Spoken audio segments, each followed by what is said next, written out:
गुजरातमधील पाटण जिल्ह्यातून एक भयंकर घटना समोर आली आहे। एका युवक आणि युवतीने विवाहबाह्य संबंध लपवण्यासाठी एक अज्ञात व्यक्तीची हत्या करून त्याचा मृतदेह जाळल्याचा भयंकर प्रकार केलेला आहे। दृश्यम या हिंदी चित्रपटातून प्रेरणा घेऊन या दोघांनीही ही हत्या केल्याचं सांगितलं जात आहे।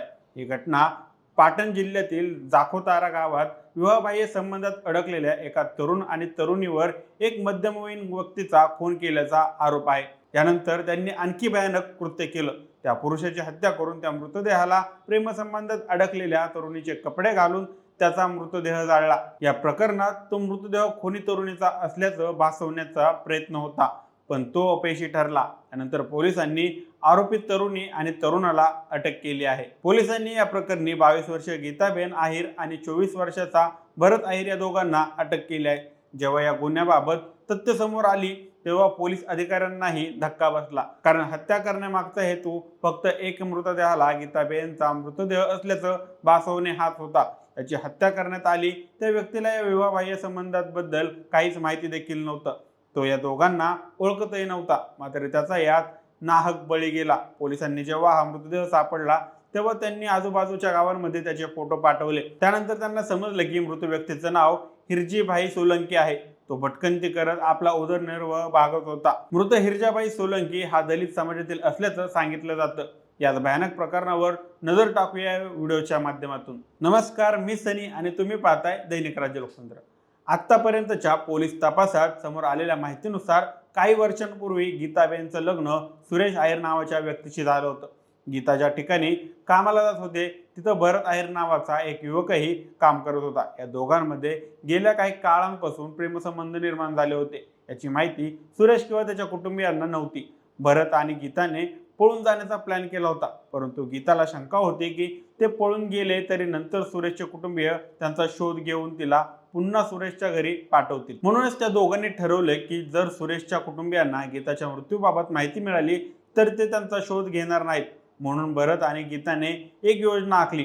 त्यासाठी दोघांनी ठरवलं की एखादी अशी व्यक्ती शोधायची ज्याची हत्या करता येऊ शकते आणि त्याला गीताचे कपडे घालून त्याचं शरीर जाळून टाकायचं। त्यामुळे सुरेशचे कुटुंबीय ते शरीर गीताचं समजून पुन्हा तिचा शोध घेणार नाहीत।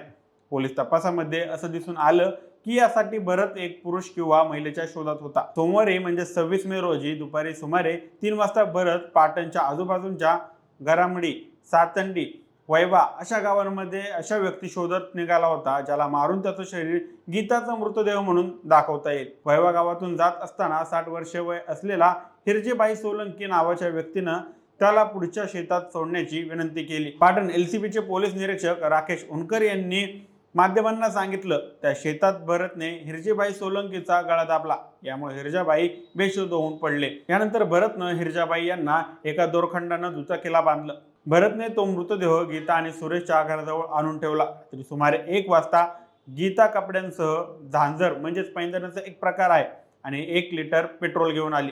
दोघांनी हिरजाबाईस ते कपडे घातले, झांजूर घातलं आणि त्याच्यावर पेट्रोल ओतलं आणि जाळून हत्या केली। मात्र पेट्रोल कमी पडल्यानं मृतदेह पूर्णपणे जळाला नाही।